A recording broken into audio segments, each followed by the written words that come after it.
During the 31st of July 2018 campaign-style rally in Tampa, Florida, President Donald Trump advocated for the implementation of stricter voter ID laws, a common topic at such events.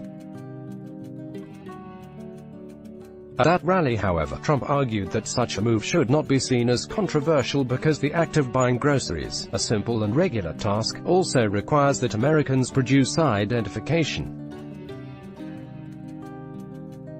If you go out and you want to buy groceries, you need a picture on a card. You need ID, he told the crowd.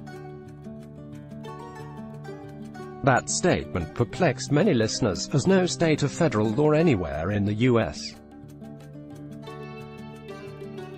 requires that shoppers produce identification before exchanging money for food.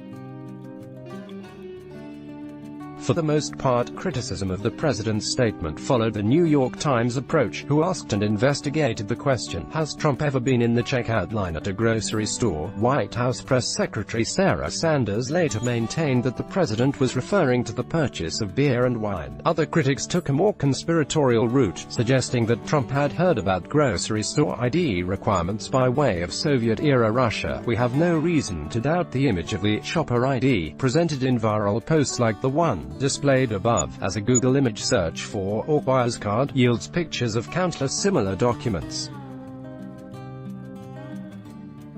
It is useful, however, to understand what exactly these documents were, when they were used, and why they were issued. Food shortages plagued the Soviet Union sporadically throughout its history, and these cards were issued in some cities towards the tail end of that country's existence following economic reforms enacted in 1989. Those reforms, which were part of an effort to liberalize the Soviet economy in preparation for a transition to a more free market economy, included devaluing currency, to bring local food prices in line with international values, and ending the government's monopoly on foreign trade. A food crisis followed these reforms, in part, because they made it highly profitable for Soviet citizens to sell or hoard goods outside the confines of the government's official economy, which resulted in a breakdown of food distribution. One briefly attempted solution to this problem, conceived by the local Moscow city government in 1990, was to prevent non-Moscow residents from purchasing goods in Moscow through the issuance of photo IDs, as Mark Garcelon wrote in Revolutionary.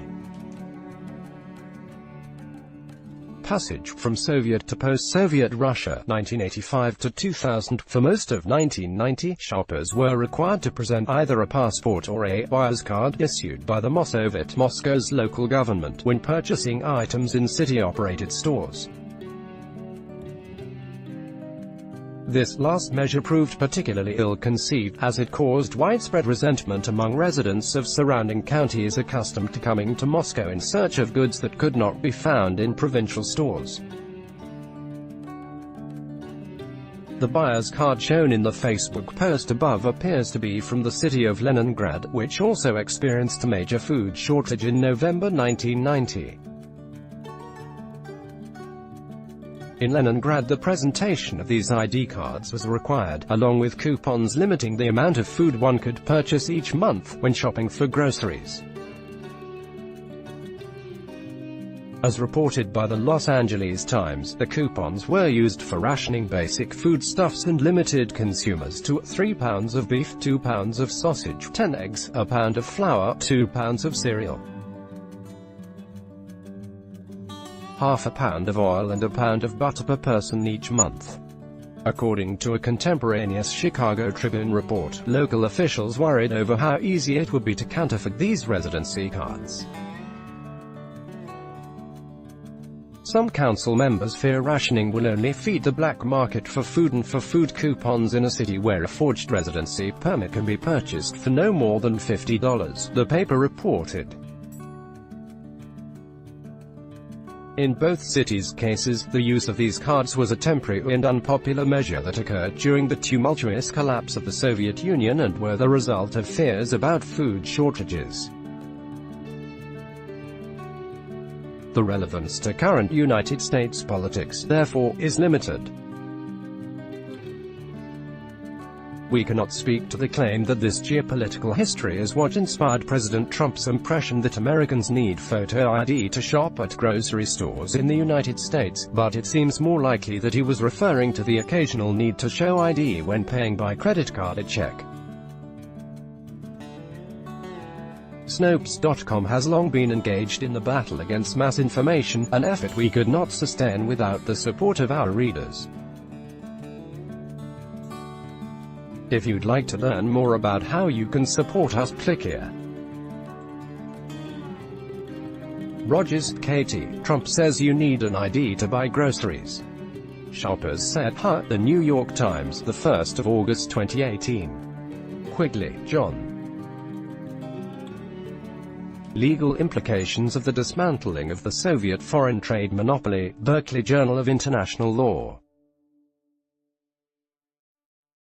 1989. Parker, Richard. Inside the Collapsing Soviet Economy, The Atlantic, June 1990. Garcelon, Mark. Revolutionary Passage from Soviet to Post-Soviet Russia, 1985 to 2000. Temple University Press, 2005. ISBN 1-592-13361-4. Sjogren, Elizabeth. Rationing of food sends chill through Leningrad, Los Angeles Times, the 30th of November 1990. Shanker, Tom. Food rationing, rumors feed fear in Leningrad, Chicago Tribune. 23rd of November 1990.